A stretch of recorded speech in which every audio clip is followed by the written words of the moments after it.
امام عبدالرزاق نے اپنی تفسیر میں یہ بات نقل کی ہے کہ نبی کریم صلی اللہ علیہ وسلم سفر پہ ہیں، آرام کرنا چاہتے ہیں، ایک جگہ رکے، ایک درخت کے سائے میں نبی کریم صلی اللہ علیہ وسلم تشریف فرما ہوئے اور آپ نے اپنا اسلحہ لٹکا دیا۔ ایسے میں ایک شخص وہ آیا، اس نے تلوار پکڑ لی اور آواز دی کہ بتا تجھے کون بچائے گا مجھ سے؟ فرمایا اللہ۔ حدیث کے الفاظ ہیں کہ اس نے 3 بار یہ کہا کون بچائے گا؟ فرمایا اللہ۔ اس کے ہاتھوں میں پھر سقط نہیں رہی تلوار پکڑ لی، اتنی ہیبت کہ تلوار گرتی ہے، وہی تلوار نبی کریم صلی اللہ علیہ وسلم نے پکڑی۔ تو بتا تجھے کون بچائے گا؟ پھر کیا ہے، وہ قدموں میں گر جاتا ہے، بیٹھا ہے۔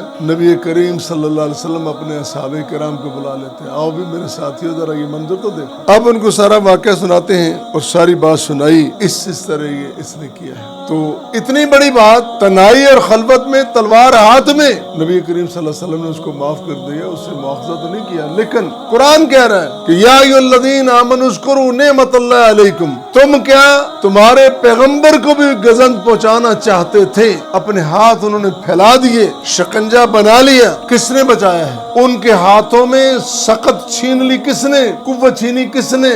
طاقت چھینی کس نے؟ بے قوت بے ہمت کر دیا ان کو۔ ان نعمتوں کو یاد رکھو، اور اللہ زندہ ہے، حی قیوم، آج بھی ہے، ہمیشہ رہے۔